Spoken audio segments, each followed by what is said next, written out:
Hello again. This tutorial is another way of joining granny squares. I quite enjoy making granny square blankets. It's a little bit different to the previous video where we just used a single crochet to join. This one is worked in alternate stitches with a double crochet two together. So I'll show you how we start. The squares that I've used were worked in double knit yarn, so I'm going to do the join also in a double knit yarn. To keep it quite stretchy, I'm using a 5.5mm hook. I used a 5mm hook for the actual squares. To start with a slip knot onto the hook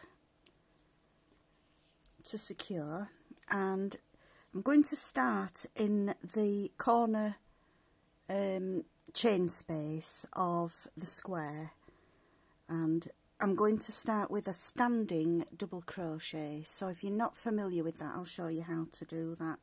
We yarn over, go into the chain space, pick up a loop, yarn over and through two, but we're not going to go through the other two. We're then going to go into the corner of the square that we're joining and pick up a loop.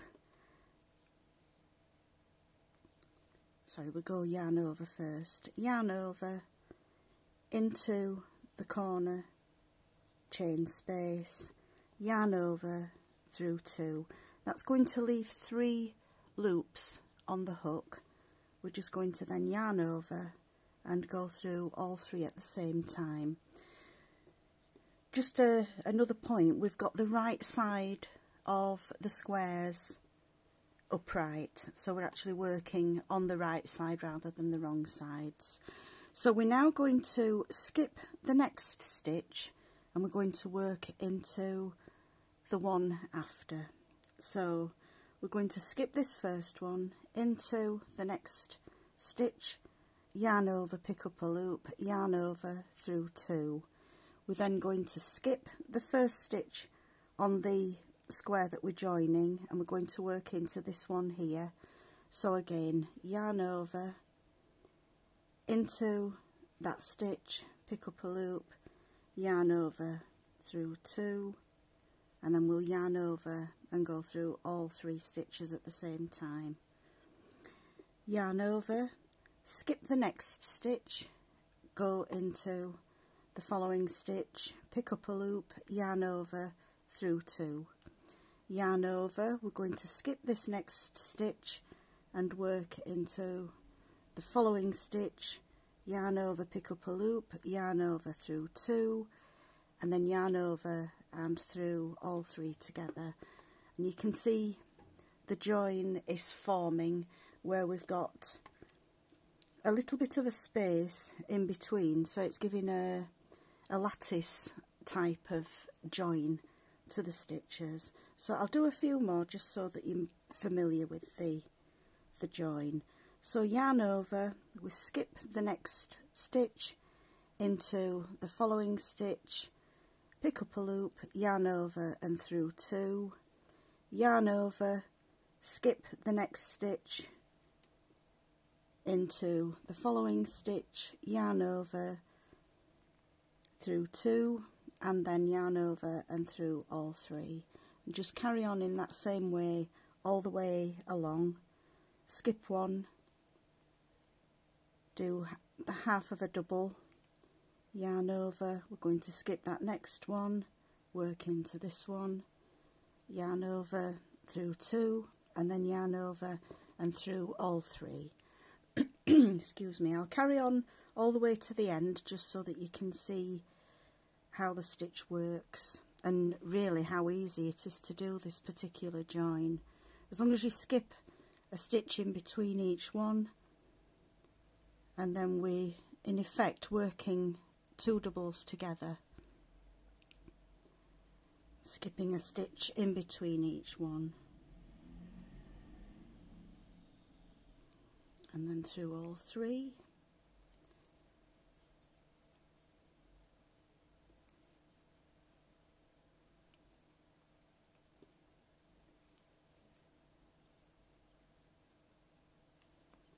and just carry on the same way all the way along to the end.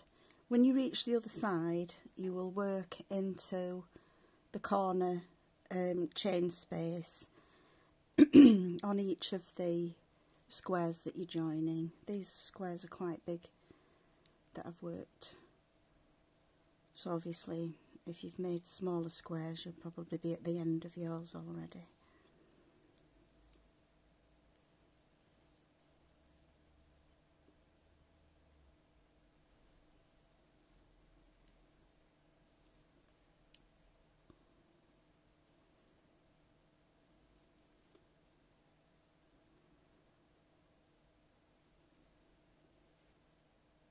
Oops, going through them all there.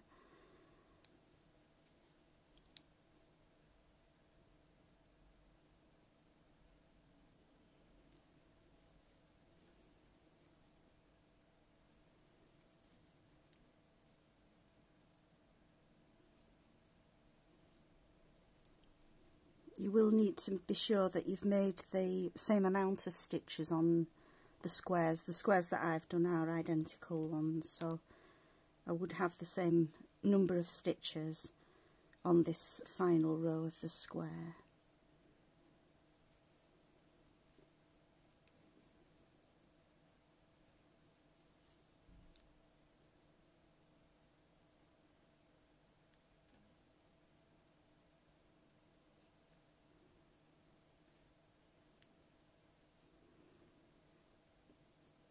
So we've come across to the end, and because of the way the stitches form, I'm not able to skip the final stitch, so I would just go straight into the chain space on each square and just work that final double, two together. And there's the join. As I say, it's a little bit different, and it also adds a little bit of length to a blanket, because you've got roughly 2 centimetres or about an inch extra in between all the squares. What I would do to join the next 2 squares is carry on here and work the 2 corners of the next 2 squares, and then so on and carry along to the end. So I hope you've enjoyed this tutorial. I hope you found it useful and learned a new way of joining your squares together. Thanks for watching, and I hope to see you again soon. Bye.